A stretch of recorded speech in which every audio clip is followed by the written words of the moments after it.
Greetings and salutations, everybody. Welcome to my YouTube channel. I'm, of course, your host, John Campea, and this is our Star Wars Solo spoiler discussion part 2. Now, we did the first part a little over a week ago, but there were more questions and comments that came in than we had time to get to, so I saved all those extra ones that we had, and now we're going to address them and get to them right now, talking more about Star Wars Solo. So, without any further ado, let's get into it. And the first comment and question we're getting caught up on is from Ray Kerrigan, who writes, Alden was fantastic. So was Woody. What a ride. Yeah, I said this before. I'll say it again. Alden Ehrenreich did a great job. I felt, and I agree with Harrison Ford. You know, Harrison Ford said he really nailed it. He made it his own. And after seeing the film, I completely agree with that. He really captured the spirit of Han Solo without doing a Harrison Ford impersonation. You know, and that was one of the big things we said all the way like over a year ago when they cast this guy. I was like, okay, but you got to come in, capture the spirit of the character, but don't catch yourself doing a Harrison Ford impersonation. That would just come across as cheesy. And he did. He did it. He made it his own character while still capturing the spirit. I thought he did a great job. And yeah, Woody Harrelson was great too. I'll be honest with you. I wasn't thrilled with the Woody Harrelson casting at first. Not because I don't love Woody Harrelson. I do love Woody Harrelson. But I was just really too nervous. All I would see was Woody Harrelson. But after the first couple of minutes, I actually got by. Harrelson made me buy into the character, so I was able to go on with that. So yeah, I mean, really good performances all around. Recrues writes, what is with the Lucasfilm creepy tentacle obsession? Man, listen, I've been asking that question. And you know what? It's not just Lucasfilm. I don't know what, it seems like in Hollywood there's this creepy tentacle obsession. And I don't know if it comes from Japanese tentacle porn, I don't know if it comes from whatever, but there seems to be some kind of obsession with tentacle monsters, and we see it all over the place. Why they need to have it in Star Wars 2, I have no idea. I'm just glad that big monster didn't end up being one of those stupid space whales. I'm just happy that the ones out of Rebels, I'm just happy it wasn't a stupid space whale, so that made me happy. Let's see, ZCM Zombie writes, I love the scene, but didn't you feel the relationship between Solo and Chewie connected too quickly? Solo doing Wookie makes sense, but felt odd. Oh, man, sure it felt odd. Yeah, when he speaks Wookie, that felt odd. Now, look, I talked about this in a video the other day, but it's established Star Wars canon that Han Solo fluently understands Wookie. He fluently understands it. Now, look, if you can understand a language fluently, it stands to reason that you could probably speak, broken English. You could probably speak a broken interpretation of that language a little bit, even if you can understand it perfectly. Like, I can understand Italian perfectly, but that doesn't mean I can speak Italian perfectly. But I can mutter out a few Italian phrases, you know? So that being the case, it stands to reason that Solo, if it's already established that he understands Wookiee perfectly, that he should be able to, in broken English, be able to utter out a few phrases. And when you've got this monster Wookiee attacking you, and you want to calm him down or get his attention, say something in his language. And he didn't speak it fluently. Like, if you read the subtitles, he was speaking pretty broken, but did it come across as odd? Of course it is. Hearing that is an odd-sounding language. So obviously it sounded odd coming out of him. And I didn't think they bonded too quickly. I think, look, when they met, there was an instant, okay, we have a mutually beneficial relationship here. We need each other to get out. And they did. Chewie needed something after that. He says, look, I got a score going on here. Come with me. It'll get us off this planet. We'll be free. So he goes along with him. And it wasn't until later that the bond started to grow, you know? So I never felt that they bonded too quickly, to be honest with you. I felt like they bonded at a pretty good pace, understanding the circumstances were there. But that's just the way I see it. Maybe you saw it a little bit different, which is totally fine. All right. C.K. Gould writes, am I a bad fan for not having any issues with Solo? Also, Lando is banked. No, I mean, hey, if that's the way it hit you, we've already talked about my issues with Solo. It's by far not, it's far from a perfect film to me. I thought there was a lot of clunkiness in the first act. I thought there was a little bit of clunkiness in the third act. I still have no reason. Look, if you're going to use text on the screen to start the movie, why not just do the damn opening crawl? So I have issues with the film, but if you didn't, then you didn't. And if you had more issues with the film than I did, that's fine too. It doesn't matter. So no, you're not a bad fan because you didn't have any issues. If that's the way the film hits you, then that's the way it hits you. And I agree. Donald Glover did a great job as Lando. All right, KW Garrett 83 writes, I didn't like the explanation of Solo's name, origin of blaster, or the twist that Enfys Nests were good guys. Didn't like Galactic Squid, but overall fun film. Let me go through that one by one with you. Didn't like the explanation of Solo's name. I agree. I thought it was just too cheesy. Solo. Anyway, I didn't like that so much either. I did like the origin of the blaster. That he got it on his first real heist gig off of Corellia, and that he got it from the dude. I actually did like it. I mean, I don't know what you can do that's special about the origin of a guy getting a gun that he becomes known for. So I thought the way they handled it, honestly, was actually pretty good. Yeah, I gotta say, I actually liked it. I liked the way they did that. The twists at Enfys Nest were actually heroic. I do like that. Because, remember, in the heist, they are the villains. I mean, we know Han Solo is a hero and all that kind of stuff, but remember, they were stealing. They are the villains. They're the outlaws. They're bad guys. And to have this, from the bad guys' perspective, the good guys would be the bad guys, right? So, to me, that made narrative sense. I also did not like the giant galactic squid. But I also agree with you, big overall fun film. Nicholas Acosta writes, best part of the film is when Han and Chewie meet. I mean, that was a great part. But to me, there's another scene with Han and Chewie that was even better. And that's the moment that Chewie jumps into the co-pilot seat for the first time. And you got that music from Empire, ba ba ba ba ba ba ba, as they're flying through the maelstrom and all that kind of stuff. That to me was the moment of the film. Like to me, I'm still getting goosebumps. You can see I'm getting goosebumps just thinking about it. That to me was it. But but that scene where Chewie and Han first meet was also really a good scene. Absolutely. Let's see. Zach Clayton Douglas writes, I cringed in the theater when that one line about maybe you'll change your mind about joining the rebellion in the future. Here's the thing. To me, narratively, it made sense. Like, that was Han's first introduction to this growing of a rebellion.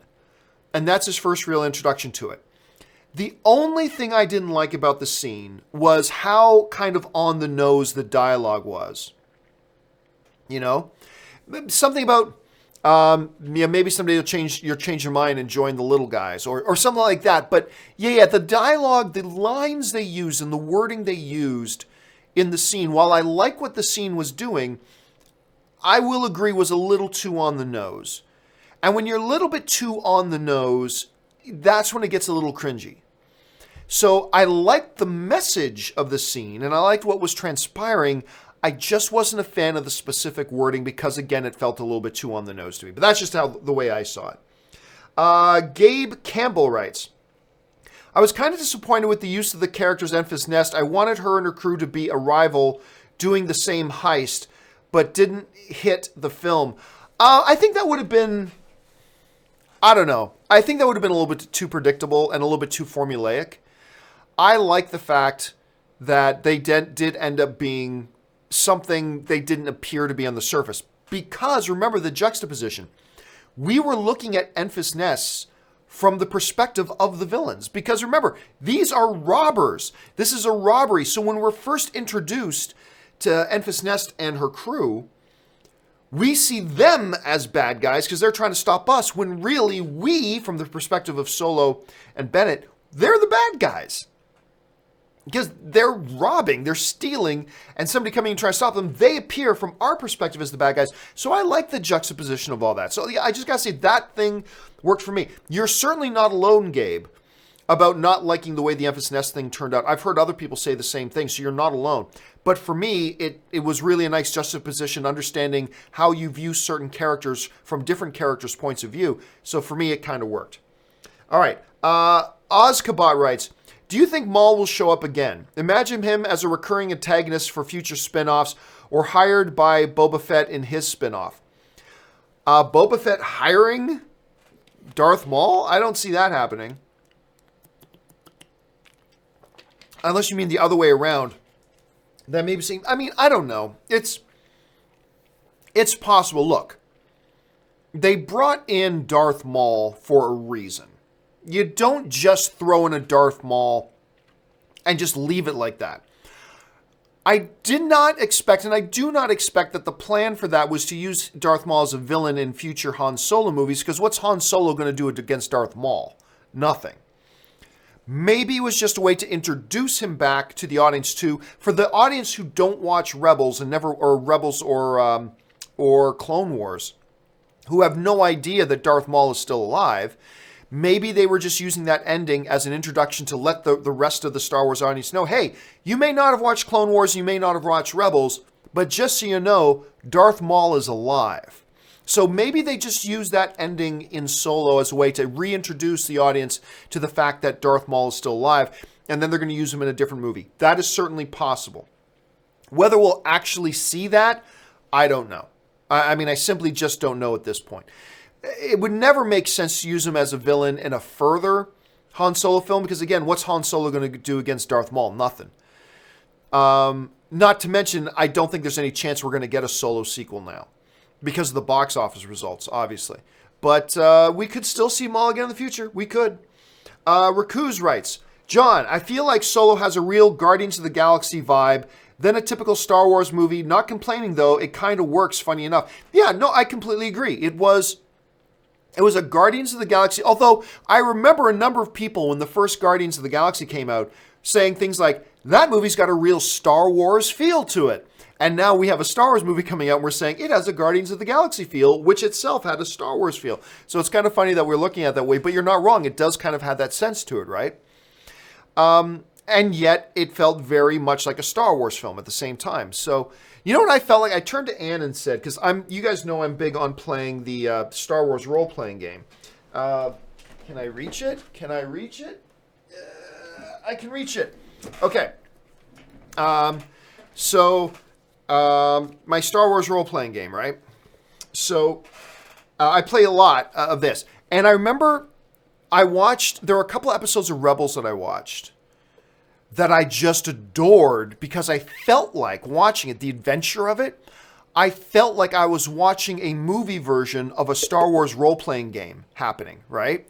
And the adventure of stuff like that. And I remember turning to Anne during the movie and saying to her, this feels like a Star Wars role-playing game adventure. Because I feel like all the different characters are different characters that players would play, and you're going through an adventure. And as somebody who played a lot of Star Wars role-playing game, that got me really hyped, and that got me excited. That's one of the things that I really liked about it. Gabe Campbell writes, what was your favorite fan service moment? Mine was Chewie sitting next to Han for the first time. Gave me chills. Well, I mean, I don't know if that's a fan service, because a fan service moment, I mean, I don't think there's any one definite definition of a fan service moment, but to me, a fan service moment is something that the filmmakers throw in there just for the fans that narratively doesn't need to be there. Something that doesn't need to be there, but the filmmakers throw it in to just do fan service, to just as an appeal to the fans. Chewie getting into the co-pilot seat with Han was narratively necessary. That is a key important part of the narrative itself. So I don't even know that I would call that a fan service moment. The Darth Maul thing was definitely a fan service moment. I think, what would be another good fan service moment? I'd have to think about it. I would have to think about it. But again, or like Han shooting first in his fight against Bennett. Now, yes, the gunfight is necessary, and Han winning the fight is necessary, but it wasn't absolutely necessary to do it the way they did it in the movie. The way they chose to do it kind of ended up being a fan service moment of Han shooting first. And that was a wink of the eye to the audience saying, we all know Han would shoot first, you know? So that would be something I consider a fan service moment. I don't know that I consider Chewie getting next to Han fan service, because that was just naturally part and a necessary part of the narrative, not something just thrown in there for fan service. So I'll go with the Han shooting first thing. I'll go with that. All right. Zachary Zarvos writes, it would be awesome if maybe you and your mom could do a short discussion to be if she's feeling better. Yeah, my mom's still in the hospital. You know what? That is a great idea. That's a great idea. I think my next trip home, which will be in the next which will be shortly, I think. I think my next trip home, I'm going to get a camera. and just shoot myself and my mom talking about Star Wars. My mom's the one who gave me my love of Star Wars. Don't get me wrong, my mom's not the biggest Star Wars fanatic in the world, nothing like that, but, my mom's the one who introduced me to Star Wars. And she loves the Star Wars movies, and I think it would be a really cool video, actually. Me sitting down with my mom talking about Star Wars. You just made my heart happy thinking about, yes, I'm going to do that. I am definitely going to do that. Let's see, Recruz writes, when will we want a Lord and Miller cut to start? Yeah, no, I have no interest in a Lord. Don't get me wrong, I'd be curious to see, but as a fan, I'm not sitting here, oh man, I want a Lord. No, after what I heard what they were doing to the film, I'm a huge fan of Lord and Miller, but I did not want the film that they were putting together. So, no, I have no interest in seeing a Lord and Miller cut. Let's see. Toonie2 writes, I like the Solo movie. Alden is fantastic. Chewie's great. It had to be more successful. It deserved to be more successful. It needed to be more successful, and it was not. It's going to end up costing Lucasfilm. Like, I read one report saying the financial result of Solo is going to cost Lucasfilm probably about... Sorry, guys. It's rude to keep my phone on and beside me as I'm doing my show, but as long as my mom is in the hospital, I'm keeping my phone on and right beside me. Okay. Because you never know when mom's trying to get a hold of me or something. Anyway, it should have been more successful. Now, I've been reading some reports suggesting that Lucasfilm is going to lose $50 million on this movie. That's ridiculous. This movie is going to lose a lot more than that. They're saying in the official reports the production budget of Solo was about $250 million. I think that's BS. I've been hearing numbers that are much closer to $300 million. The movie's barely made $300 million at the box office right now. Now you minus, 1/3 of that away. So take away $100 million. That's just staying with the movie theaters. Now you add on top of that $300 million production budget, probably another $110 million for marketing. So now you've got a movie that's made $200 million and has really cost them about $410. This movie's going to lose them in the triple digits of millions. Not 2 digits of millions, triple digits of millions. So it's going to lose them, unfortunately, and it doesn't deserve this fate, but it is going to lose them a ton of money. Ton of money. And it didn't deserve that. It deserves better because it's a good movie. But hey, it is what it is. Zach Clayton Douglas writes, I was really glad Beckett on his deathbed didn't go, Han, this is always why you shoot first. I thought that was where they were going. No. And again, right, that would have been an example of two on the nose. I like the fact that he shot him and they didn't have any kind of stupid line of, I can't believe you shot first. Something like, it would have been two on the nose. What they did was great. If you now over-explain it and make it, and just go right at saying, shoot first, or something like that, it would have ruined the moment. Because it just would have been, and when you go two on the nose, it ruins it. You're right. It was a good scene. It worked the way it did it, and it could have been ruined. If either Han or Beckett dropped some kind of a shoot first line, it would have been two on the nose and it would have ruined the scene. I completely agree with you. Gabe writes, also, Han meeting Chewie and Lando were amazing. Yeah, I did. I love the way, I had no idea how they were going to set up Han and Chewie meeting. The way they did it was great. And also, we were all expecting Han to meet Lando in a card game. It was perfect the way it is. No surprises, but it's fine. It didn't need to be a surprise. Sorry, guys. I've already been doing 2.5 hours worth of video recording today, so I got to keep drinking because my throat's getting pretty raw. Spiderstorm Films writes, how do you think Kira's story will continue in a comic, possibly in the main Star Wars comic? Oh, I have no idea. I really don't care that much about the comics. About the Star Wars comics per se. They've had some good stuff, but I really don't care much. I made the decision over a year ago not to continue reading them. I just got sick and tired of paying $5 for a comic that had literally took me about 6 minutes to read. That's not good bang for my buck. So I don't really know what they'll do. I think they'll probably continue it somehow, some way. I'm more interested in them using Maul than I am with Kira. But yeah, I think if anywhere, it'll probably be in novel or probably be in comic book form, although I'm not really all that interested in either. But you're right. That's probably where they will continue it.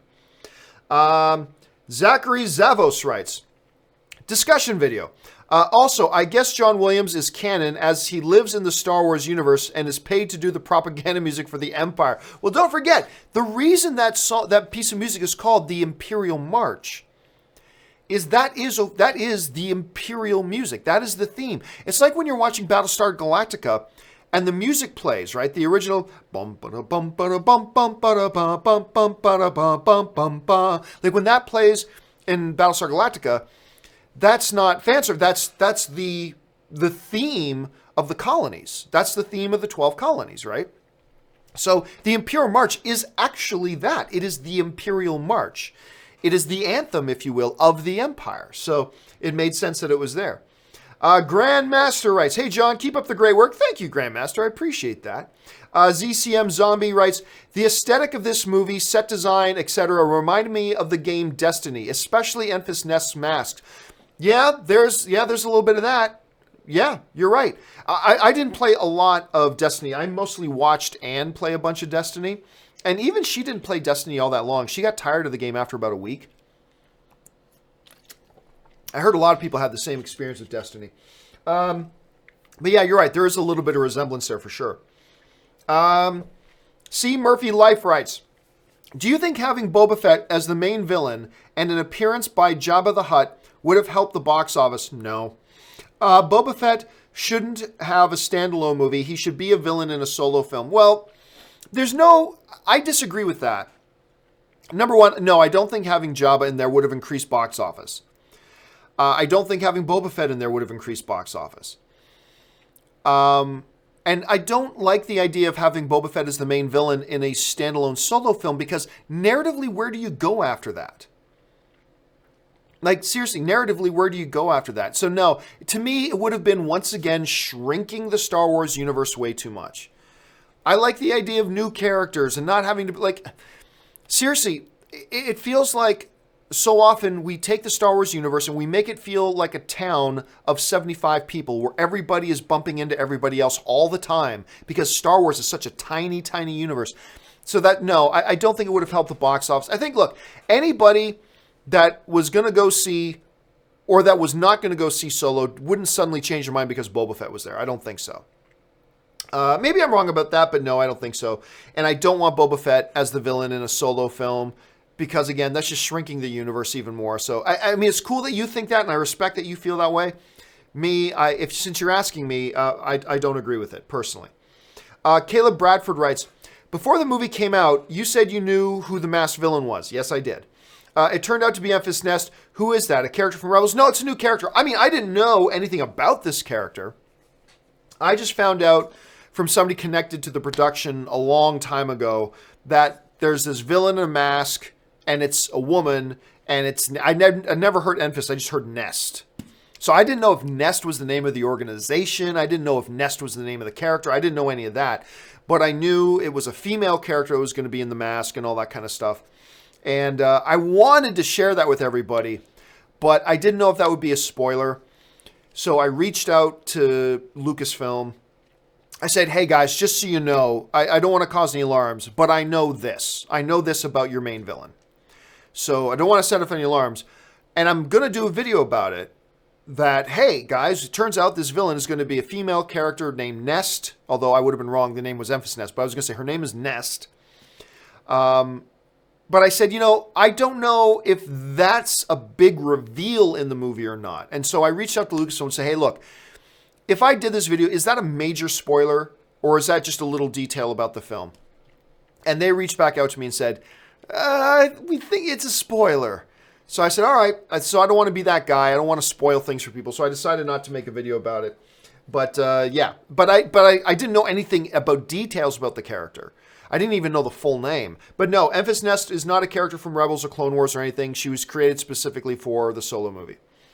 Michael Ginyard writes, hearing the theme from the asteroid scene from Empire during the Kessel run took me back. Oh my God, like I said, I got chills. Even just saying, ba, ba, ba, ba, ba, ba, ba.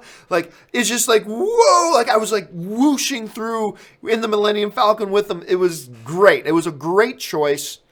It was a great creative choice. They did not overuse old Star Wars music at all throughout the film, but when you pick your spots, When you don't overuse something, but are rather selective and pick your spots as to when you use them, it can be really effective. And that music on that scene was a perfect example of that. It was wonderful. Diego Cordova writes, your thoughts of the writing of L3? I felt like they could have left her droid revolution out of the movie. They sort of wrote her as a parody for an activist of equal rights. It was just not needed. I don't know. I mean, there were certainly, remember talking about how some scenes can be good, but if you don't word the lines right, it can come across as cringy. I felt that with L3. I like that you had, see, here's what I think. I think the character of L3 and the way they wrote her character was to really not give us an insight into L3, but was to give us an insight into Lando, right? I think it was like the fact that Lando would have a co-pilot and a crew member like L3 tells us more about Lando than anything else, you know? And one of my favorite parts is when Lando goes, do you need anything? She goes, equal rights. And the favorite moment, one of my favorite moments in the movie is Lando's reaction to this, like the biggest eye roll you've ever seen. Probably there to say, we're with you, like to do the eye roll with the audience and all that kind of stuff. So I liked it. I do think they pushed it a little far. Like, I think they made the point with it. And then they kept pushing it. And they didn't need to keep pushing it. But in general, I think to me it told me that Lando likes strong-minded, hard-willed, outlandish characters. And that's why he had an L3 there. And I think it told us more about him. But I agree with you. I think that they made the point and we got it, but they just went a little bit overboard with it. It's almost like they thought, I don't know if the audience gets it yet. Let's do another line. And it did feel like they went too far with it. I'll agree with that. Up to that point, I'll agree with you. Grandmaster writes, finally, Super Chat works here in Germany. Well, I didn't know it wasn't working in Germany. Good to know, man. CK Gould writes, Star Destroyer scene is awesome. That shot was fantastic. And it was spoiled for us a little bit because they used it in the trailer. But, you know, the misty clouds and then the lightning strike giving us the silhouette of an Imperial Star Destroyer. And, you know, we've seen so many Star Destroyers in Star Wars movies and in the TV shows that maybe we become a bit desensitized to the awesomeness and the pure intimidation of the sight of an Imperial Star Destroyer. That I love that shot because it reminds us again that, hey, look, if one Imperial Star Destroyer can come and take over a planet, and I think we lose sight of that, of the majesty of an Imperial Star, and that shot, the lightning and this foreboding, looming presence of the silhouette of an Imperial Star Destroyer, and the dread that caused the crew and the audience, I thought was great. It was a great shot. Again, a little unfortunate that it was spoiled a bit in the trailers, but I get why they put it in the trailers. I probably would have put it in the trailers too, but still, powerful moment. I really dug it. Let's see. Ben Rayner writes, really liked Emilia Clarke in this movie. I'm not the biggest Emilia Clarke fan. I don't mind her, but I'm not the biggest Emilia Clarke fan. I didn't think she was great in the movie, but I thought she was fine. I thought she was fine in the movie. I'm talking to a number of people like you, though, Ben, that really liked her in the movie, and that's fantastic. I didn't think she was exceptional in the film, but I liked her. I thought she did a decent job. I certainly liked her more in this than I did in that Terminator movie, that's for sure.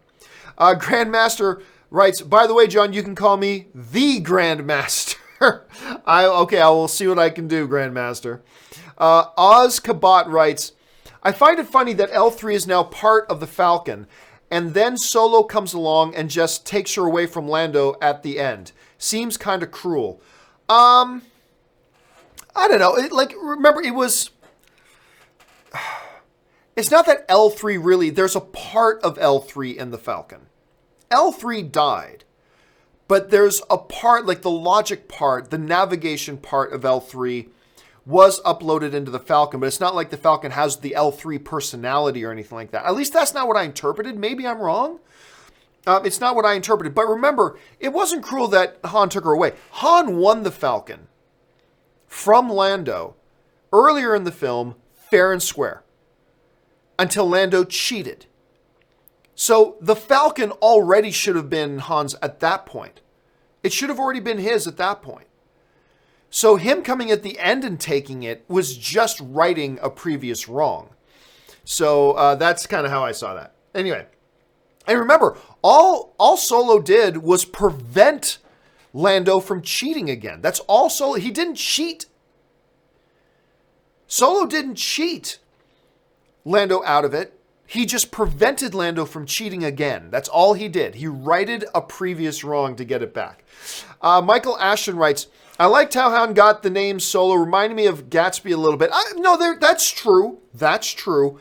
It still didn't work for me. I just think they just should have said his name was Solo. They've never hinted any time in any of the Star Wars movies that that was not his actual name. There was no need to add that new twist in there. So I'm glad it worked for you, Michael. But yeah, it still kind of doesn't sit right with me. Like, why did he have to be given the name? Like, why not? That's just his name. Like, I still don't like it. But hey, some people do, and that's totally fine. It's just one of the things that doesn't sit right with me. Guitar Dude 513 writes, what would have made the movie a notch higher is if after he shoots Beckett, he says, boring conversation anyway. Love that fib Kessel run. And the Kessel run, little exaggeration. It is a round up. That was great too. I don't know. I mean, at least it wouldn't have been, I always shoot first. I don't know. Honestly, I don't know. There are two potential problems with that line. One, it doesn't naturally feel like a line you would say in that situation anyway.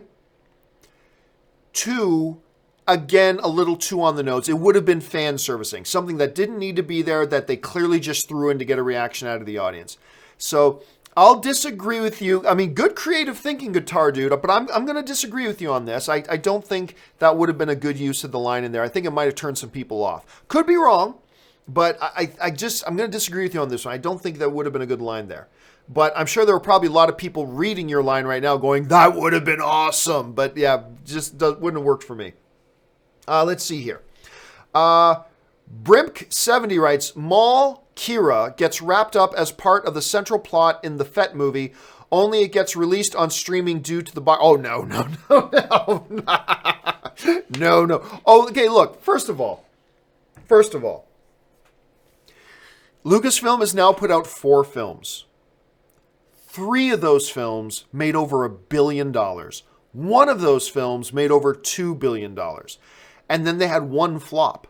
They're not about to change their whole strategy because of 1 out of 4 films. They have enjoyed tremendous success and a massive flop. And there's no way to describe Solo any other way financially other than a massive flop. Let's call it what it is. It's a massive flop financially. It is. But it's 1 out of 4 when the other 3 have been outstanding, huge box office successes. All of them over $1 billion. The Force Awakens, a $2 billion film. The Last Jedi, the #1 box office film of 2017. No film in the world made more money than that movie that year. It's just been success after success after success, and then a major flop. But that 1 flop is not going to change it. Plus, you're not going to do a $200 million movie for your streaming service. They're not going to do that.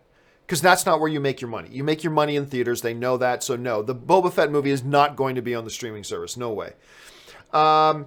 Clock Penalty writes, the Empire aligned with criminals, slavers, and bounty hunters, and also preached order. The dark side is objectively evil. Their order is a fallacy. Well, yes and no. Here's the thing. They are also, and we got this from Anakin in the prequels as well.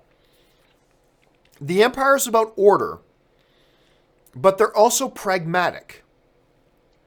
In the sense of they believe the ends justify the means. Like, to the Empire, if I need to use criminals to try to bring about my order, then that's justified. Ends justify the means, whatever works. Which is also evil, but it's Yeah, I don't know if it's necessarily hypocritical of them, because to them, they will work with criminals and slavers and bounty hunters, but only in their minds to achieve their ultimate goals. And if they can use criminals to try to defeat, to try to bring about order, if they can use chaos to try to bring about order, to them, the ends justify the means, right? I think it's just a part of the flawed philosophy of the Empire, for sure. Let's see. Missed the name here. What is it? IB Trumpet 513 writes, do you think that the inclusion of Maul could open the door for other animated characters joining the films? Well, first of all, let's not forget, Maul is not an animated character. Maul started as a live-action character. So, Maul is known to the vast majority of Star Wars audiences as Darth Maul from The Phantom Menace. He's a live-action character. He was introduced as a live-action character. He's not an animated character. He's a live-action character that they used in the animated series, but he is a live-action character. It's not like an Ahsoka or a Thrawn who got their first start on the screen as an animated character, and they've only existed as animated characters up until this point. So it's not like this. You can't really equate the two. So no. Look, we may see Ahsoka Tano because Dave Filoni has some inexplicable hard-on for the character. That's fine. We may see a Thrawn in live action. We may see an Ahsoka, but I don't think using Darth Maul, who is a live action character, I don't think using him in the film does any more to open the doors or close the doors on the possibility of bringing what have been only and exclusively animated characters into the live action realm. So we could totally see more animated, like actual animated characters become live action characters, but it'll have nothing to do with the Thrawn appearance, or nothing to do with the Maul appearance, I should say. So I don't think that'll be connected to it one way or the other. All right. Clock Penalty writes, I'll be happy if Han never sees Kira again and carries the pain. I want Kira and Maul versus Obi-Wan. L3 was played for laughs. Why are haters still complaining? People look for things to complain about. We all do it. Let's not pretend we don't do it too. We all do. We all look for things to complain. And there are people out there who are just looking for something to complain about in Solo. And it's a natural human tendency. I don't hold that against them too terribly much. But yeah, I mean, Kira Maul could be something to set up for Boba Fett. Could be something that's a setup for Obi-Wan. Have to wait and see. Or maybe we never see them again. Could quite be possible that we never see them again. Maybe the plan was to use them in Solo 2, and now there's not going to be a Solo 2. So we'll have to wait and see. But like I said before, Clock Penalty, I do think those are possibilities. I think what you're suggesting is a possibility. Let's see here. James Hutchison writes, if Kenobi happens, they could use Kira and Maul. Well, yeah, great minds think alike. Yeah, we've been talking about that already.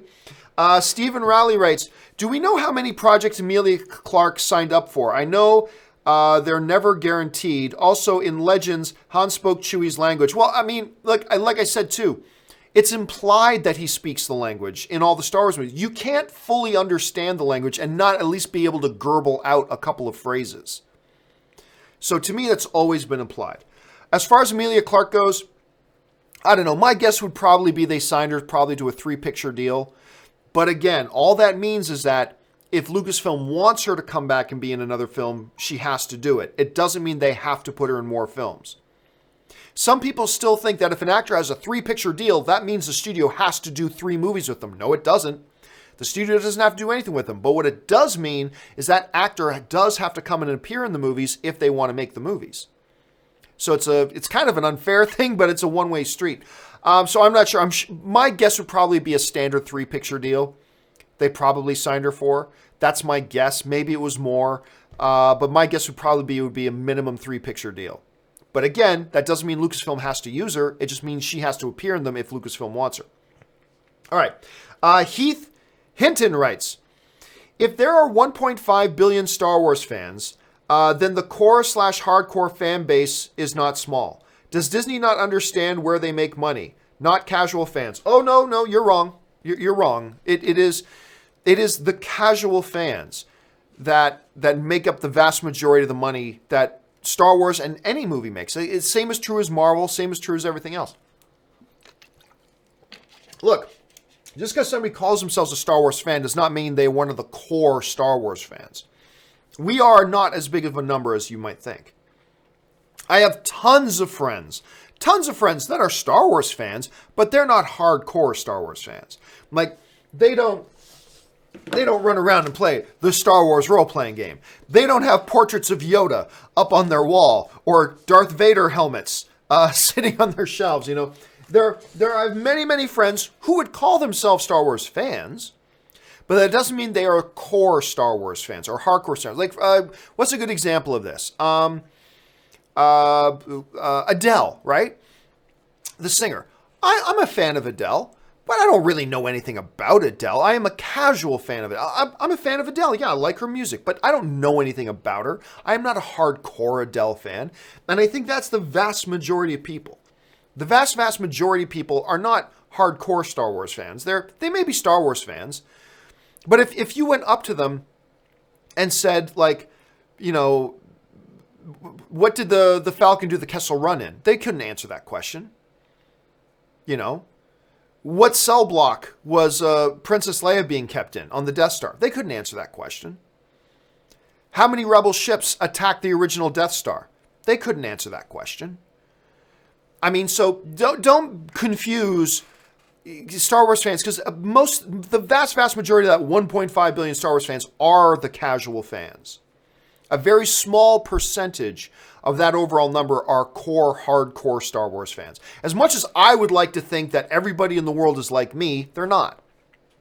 And that's fine. But yes, the vast majority of money from any Star Wars movie, from any DC movie, from any Marvel movie, from any epic movie, from any historical picture, the vast majority of that money comes from the vast majority of the movie audience, which are casual fans, casual moviegoers, the average moviegoer. That's where the big money is made. And it's important. Like, we got to get out of it. We got to see beyond the bubble that we live in to think everybody's just like us in our core group of friends. They're not. And most people who call themselves Star Wars fans are fans, but only in the same way that I'm a fan of Adele. Yeah, I'm a fan of Adele. I like her songs. It pops on the music. She's got a great booming voice. Like her a lot, but I don't know the first thing about her. I don't have any Adele t-shirts, you know, or anything like that. And that's what the vast majority of people are who call themselves Star Wars fan. When there's nothing wrong with that. Nothing wrong with that at all. But they're not the hardcore core at all. Benny95 writes, Maul lights his lightsaber because now there's a lightsaber in every Star Wars movie, similar to Stan Lee's cameo in the MCU. One always appears in each movie. I don't know that that's why they did it. And even if that's why to me, one of the cheesier moments of Solo that did not work for me was all of a sudden Maul reaching out and pulling the lightsaber to him and turning on his lightsaber. It's like, come on. Nobody does that in a casual conversation. That just felt forced and no pun intended, forced. That just felt forced and unnecessary at best to me. So if you really wanted to have the lightsaber in it, when the hologram starts, he should have been there with his lightsaber on. And that wouldn't have felt as cheesy. But yeah, to me, it was a cheesy scene. I don't know if they did it just because they have some principle that a lightsaber has to appear in every movie. I don't know that I believe that. So, but who knows? Maybe it's true. Maybe your theory is completely correct.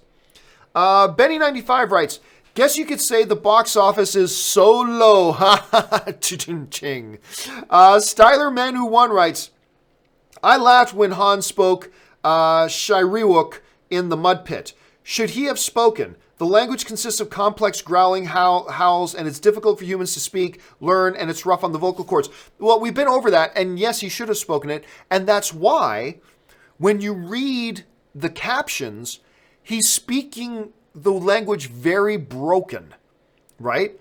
Make sure you read the text as he's speaking. He's speaking very broken, and clearly it's a struggle for him to speak it.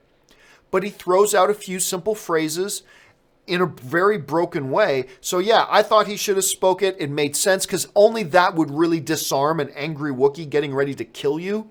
Speak Wookiee to him. That'll get his attention. So it narratively made perfect sense. He spoke it very brokenly and very strugglingly. So yeah, to me, it made sense. It fit narratively, so I have no problem with it whatsoever. To be honest with you, like I said, it's implied throughout all of Star Wars that he'd be able to speak it. It makes no sense that he can easily understand it fluently and not be able to utter a few simple phrases. even in a broken way? Of course, it's always been insinuated that that's the case. So I thought it made perfect sense. All right, guys, that catches us up with our in-depth spoiler discussion about Star Wars Solo. Again, no way around it. It is a financial flop. No way to sugarcoat that it is.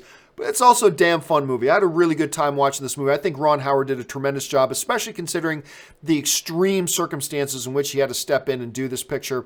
So full marks to Ron Howard especially. He's probably the one most responsible, him and Lawrence Kasdan, for making Solo such a fun, great adventure film. So I had a really good time with it. Not my favorite Star Wars movie. I think it's my number 6 favorite Star Wars movie, but a good job nonetheless, financial flop or not. Anyway, guys, that will do it for our discussion of the Solo movie. Thanks a lot for joining me. My name's John Campea, and until our next video, bye-bye.